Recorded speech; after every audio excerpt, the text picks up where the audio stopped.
আজকের টিউটোরিয়ালে আপনাদের সবাইকে স্বাগতম। এর আগে চারটা টিউটোরিয়ালে আমরা দেখেছি কী করে টপ কোডারে কন্টেস্ট করতে হয়, কী করে প্লাগ ইন ইনস্টল করতে হয়, কী করে অ্যারেনা সেট আপ করতে হয় এবং সর্বোপরি কন্টেস্টের জন্য যে প্রয়োজনীয় যা যা ছিল তার সব কিছুই আমরা আগেরগুলোতে দেখেছি।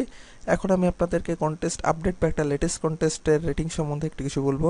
তো কিছুক্ষণ আগেই একটি কন্টেস্ট শেষ হয়েছে যেটা আমি পার্টিসিপেট করেছিলাম, এটা হচ্ছে কন্টেস্ট 587। তো আমি ছিলাম ডিভিশন 2তে। এখানে টোটাল 3টা প্রবলেম ছিল।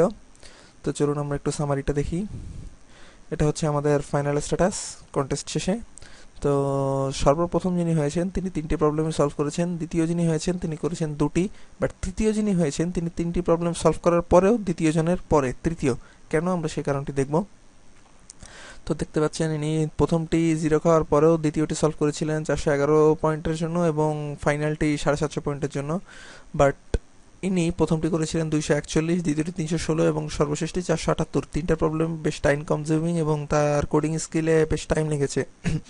তো আপনাকে সবচেয়ে রেটিং ভালো রাখতে গেলে বা দ্রুত রেট তুলতে গেলে যেটা করতে হবে, অবশ্যই খুবই শর্ট টাইমে একটা এফিশিয়েন্ট অ্যালগোরিদম বের করতে হবে এবং এটা অবশ্যই ইনকারেক্ট হতে হবে। যেমন ইনি এই প্রবলেমটার জন্য পেয়েছিলেন প্রায় 240 প্লাস।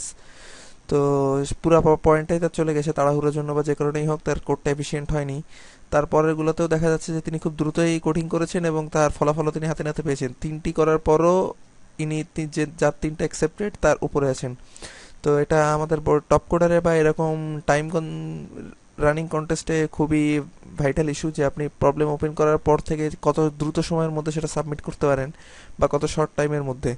তো আপনার অ্যাকচুয়ালি টাইম কাউন্টটা শুরু হয় হচ্ছে প্রবলেম ওপেন করার পর থেকেই। সো প্রবলেমটা যখন আপনি ওপেন করে পড়া শুরু করবেন, যত দ্রুত সম্ভব চেষ্টা করবেন যে প্রবলেমটা সাবমিট করে একটা এফিশিয়েন্ট অ্যালগো দাঁড় করিয়ে দ্রুত সাবমিট করার জন্য। তা না হলে হয়তো বা আপনি এরকম 3টে বা 4টে সলভ করার পরেও, 2 থেকে 3টে সলভ করার পরেও একেবারে রুমের শেষের দিকে থাকতে পারেন।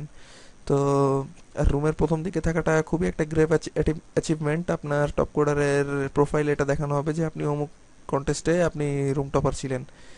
তো সবাইকে ধন্যবাদ এই টিউটোরিয়ালটা কষ্ট করে দেখার জন্য।